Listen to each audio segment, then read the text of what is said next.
You're sitting quietly, enjoying your morning tea. Maybe you're flipping through the paper, or just chatting with your spouse about what to cook for lunch. Then, out of nowhere, your hand trembles. The cup slips slightly. You try to laugh it off, but something feels off. You open your mouth to speak, and your words come out slower than usual, almost tangled. Your arm feels heavier than it should. What would you do in that moment? Would you wait and hope it passes? Would you call for help right away? Or would you just sit there, unsure, praying it's nothing serious? Those first 3 minutes, before anyone even arrives, can decide how the rest of your life unfolds. And yet, most people, especially after 60, don't realize that what they do in those 3 minutes can make the difference between walking again, or not. Speaking again, or not. Living independently, or not. Every single year, thousands of seniors face this exact moment. It's quiet, sudden, confusing, and too often, it's ignored. But here's the truth: what you do before help arrives matters just as much as calling for help itself. Because a stroke doesn't always come crashing in with pain or drama. Sometimes, it whispers. It might be a tiny tingle on one side of your face.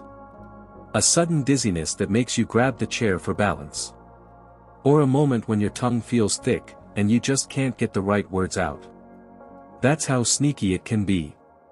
And when that happens, every second counts. But here's the good news, and this is why you should stay with me through this video: there's something you can do. Something simple, something safe, something you can start immediately while you wait for help to arrive. It takes less than 3 minutes, and experts say it can help protect your brain from further damage while you wait for medical care. No equipment. No panic. Just calm, focused action. Because when your body starts sending warning signs, it's not betraying you, it's talking to you.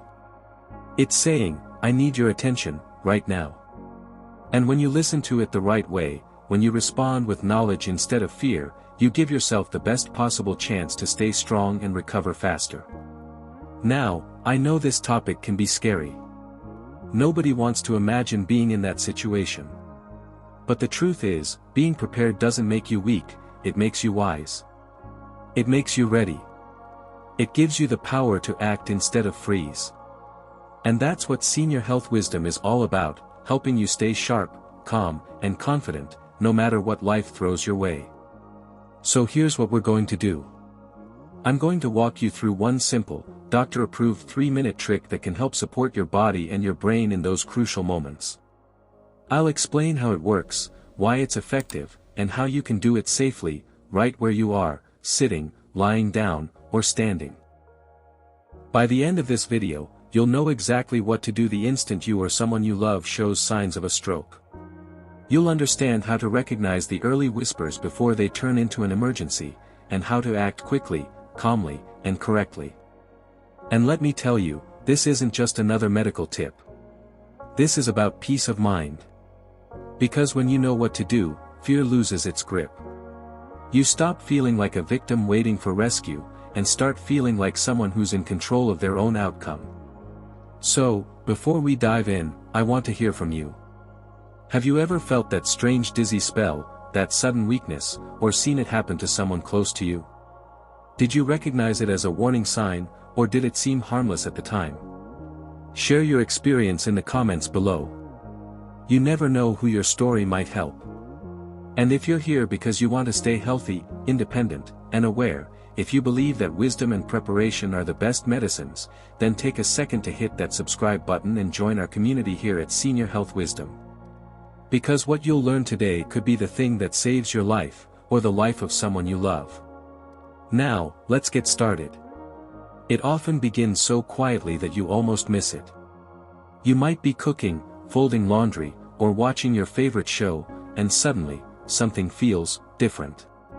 Your hand doesn't grip the same way. Your foot feels heavier. Maybe your smile doesn't quite look right when you catch your reflection in the mirror. It's so subtle that your mind tries to brush it off, maybe I'm just tired. But in reality, your body might be whispering the very first signs of a stroke. That's how it happens for so many people. Not with a big dramatic moment, but with small, almost unnoticeable changes that build over seconds. A spoon slips. You lose balance for a moment. A word gets stuck on your tongue, and you can't seem to get it out right. Then, that small twinge of fear creeps in. What's happening to me? Now here's the truth, what's happening is simple, but serious. A stroke begins when blood flow to part of your brain gets blocked or slowed. That part of your brain, the one controlling your movement, speech, or vision, isn't getting enough oxygen. The longer it stays that way, the harder it becomes to recover. But here's the hopeful part, when you catch it early and act fast, you give your brain a fighting chance. And that's why recognizing the signs is everything. Because strokes are time-sensitive. Every second matters. Doctors often say, time is brain, and they're right, each minute of delay can cost millions of brain cells. But here's what's even more powerful, you don't need to be a doctor to spot it. You just need to remember one simple word, fast. F stands for face drooping. Ask the person to smile, does one side of their face seem to sag or not move as easily? A stands for arm weakness. Ask them to raise both arms, does one drift downward or feel numb? S stands for speech difficulty. Can they repeat a simple sentence clearly? Or do the words sound slurred, confused, or out of place? And finally, T, time to call emergency services immediately. Don't wait. Don't second guess it. Don't say, let's see if it gets better. Call for help right away. Even if you're not sure, call. It's better to have professionals say, it's nothing, than to wait and lose those precious minutes. Now, here's something many people don't realize, a stroke doesn't always look like what you see on TV. It's not always about falling or passing out. Sometimes, it's as small as a sudden vision change, a tingling cheek, or a dizzy spell that comes out of nowhere.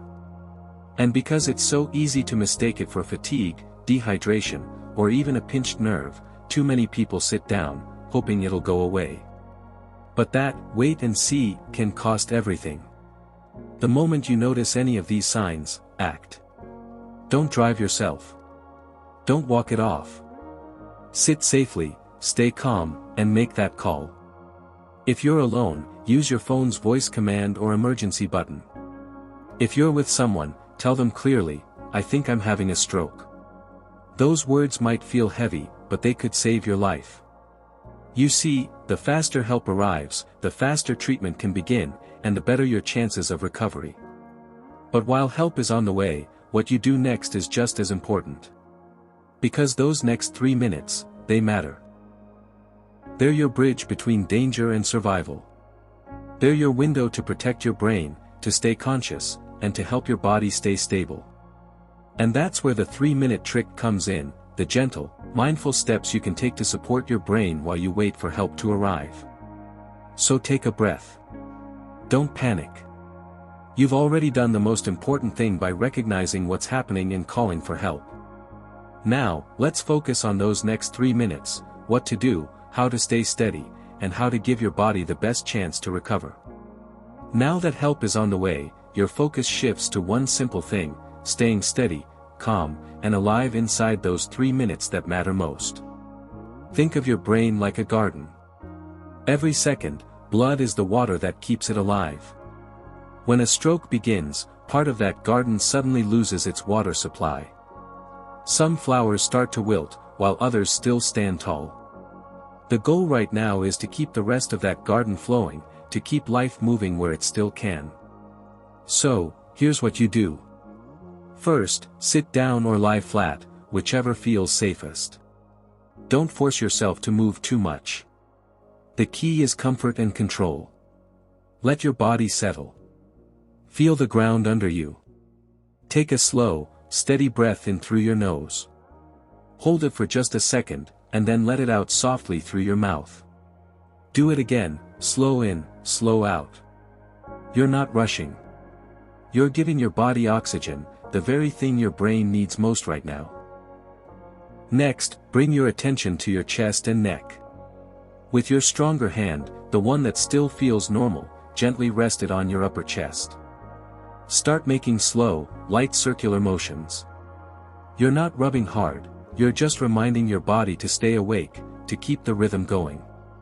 This helps regulate your heart rate and support steady blood flow. Now, move your focus to your breathing again. Imagine every inhale sending fresh air up into your brain, nourishing it like a gentle stream. Each exhale releases the tension that's trying to build in your body. If you're feeling dizzy or weak, keep your eyes fixed on one calm spot in front of you. That simple act helps your brain stay focused. If one side of your body still moves freely, use it gently. Wiggle your toes. Flex your fingers. Move your hands slowly back and forth. No strain, no rush, just small, calm movements. What you're doing might feel simple, but it's powerful. Those small motions send signals to your brain saying, I'm still here. I can still move. And your brain listens. It begins to reroute blood and energy to keep those pathways alive. It's important to understand what's happening here. When part of the brain loses blood flow, it starts to shut down its normal communication lines. But gentle breathing and soft motion help maintain circulation through the parts that are still working. You're not curing the stroke, no, that's what the doctors and emergency care are for. You're supporting your body while it waits for them.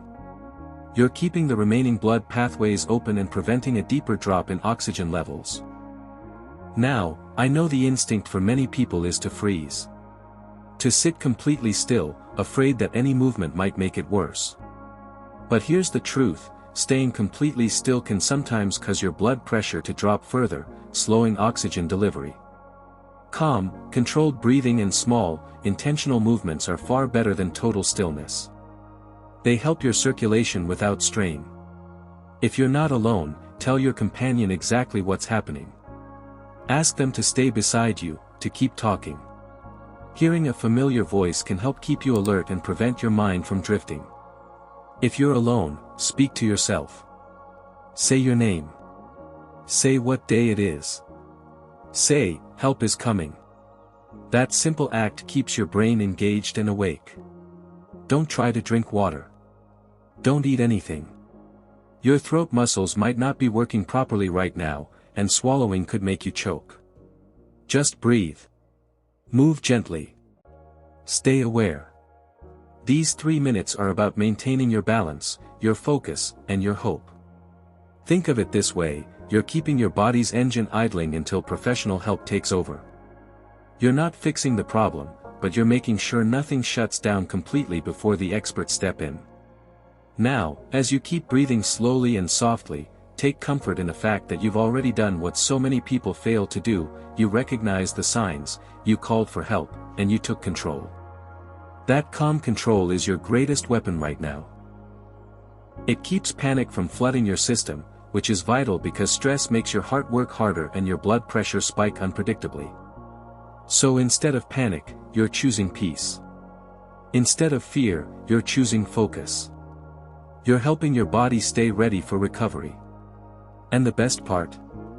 Every second you stay calm, every breath you take, every small movement you make, it's all working for you, not against you.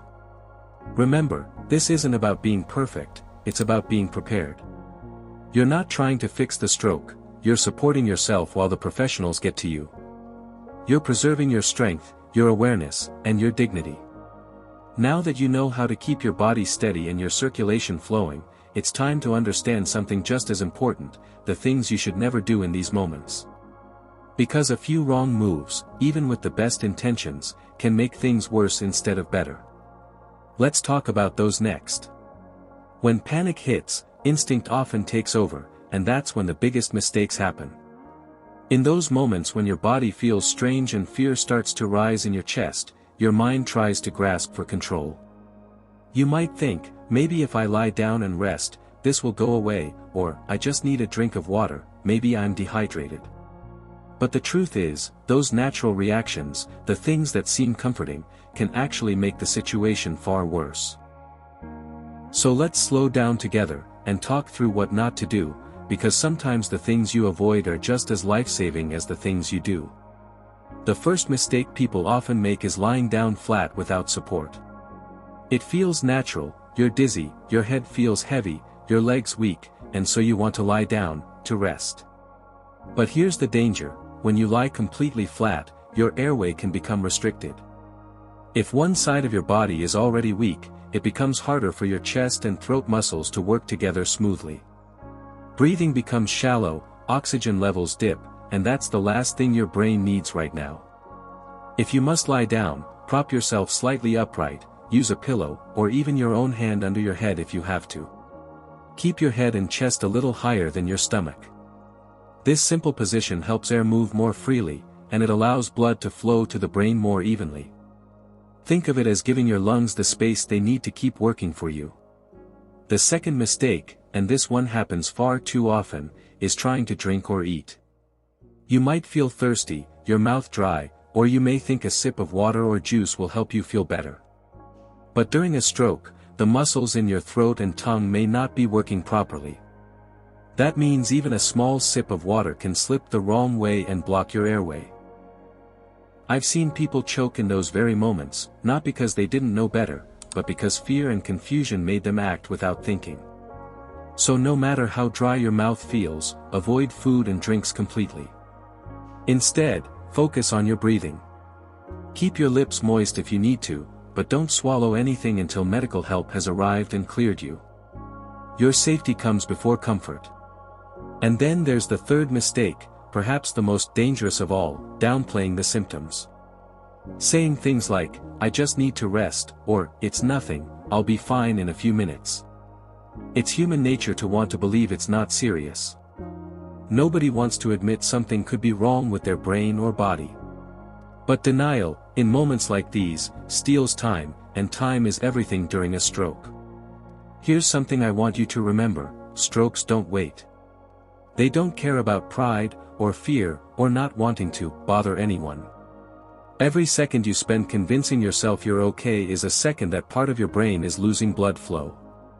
And every second matters.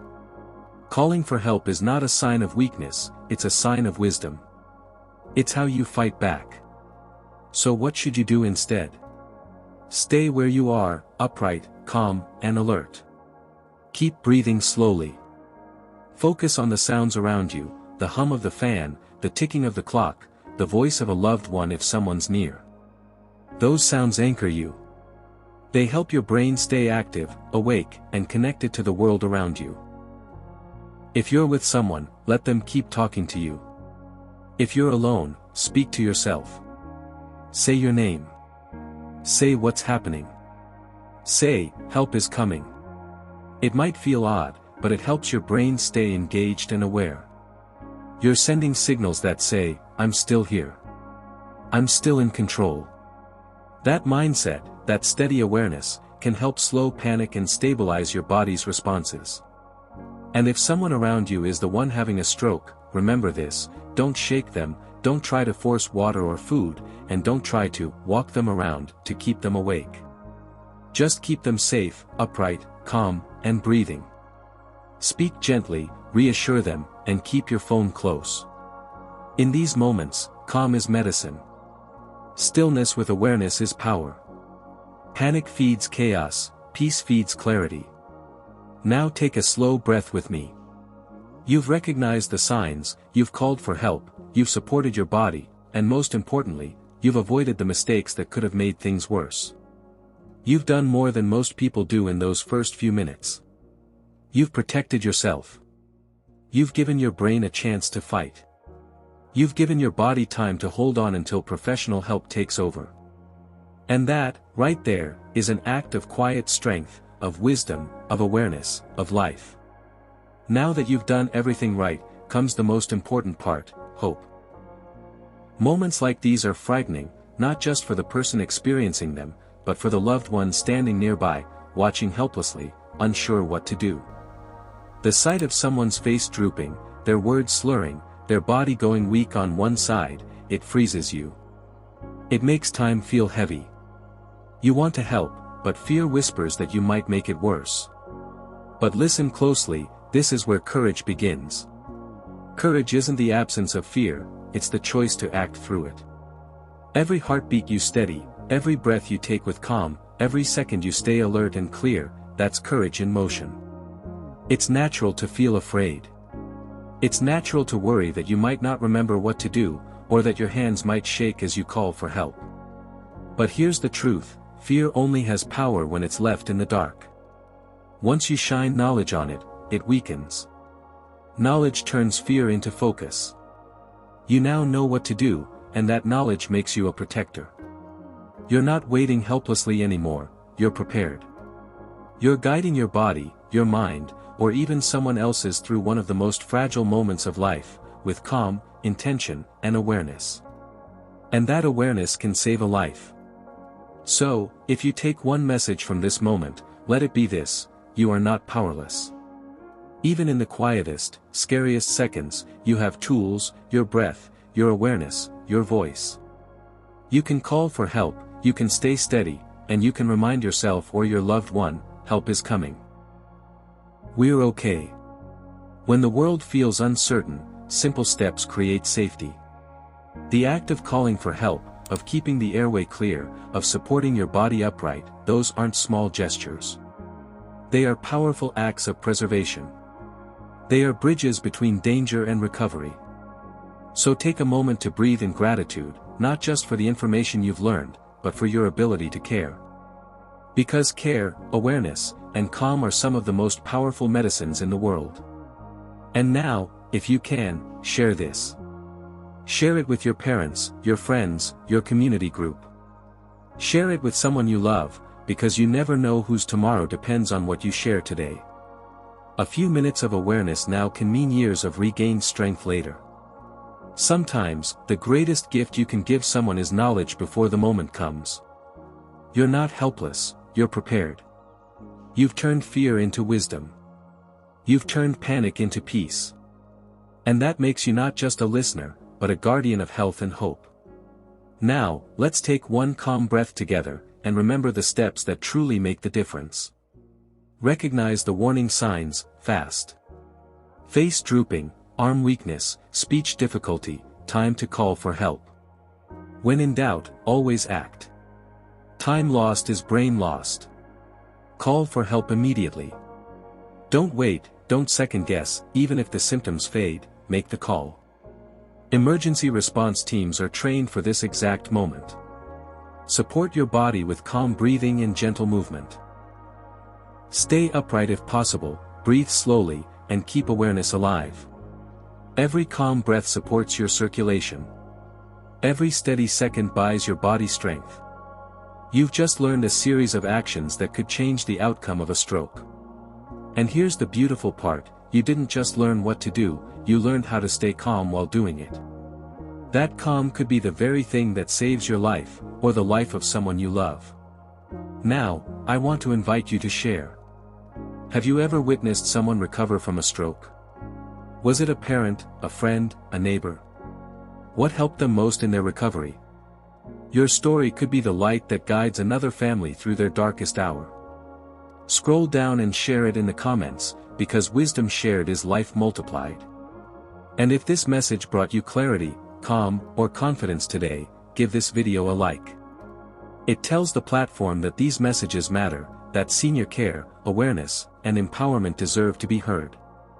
And don't forget to subscribe to Senior Health Wisdom, where we bring you trusted, compassionate guidance on aging gracefully, staying strong, and protecting your health, one calm conversation at a time. Thank you for being here. Thank you for caring. Every view, every share, every moment you spend learning how to protect your health is a step toward a stronger, safer community for us all. Stay alert. Stay kind to your body. And remember, wisdom isn't about age, it's about awareness. Until next time. This is Senior Health Wisdom, reminding you that prevention is power, and calm is courage. I'll see you in the next episode.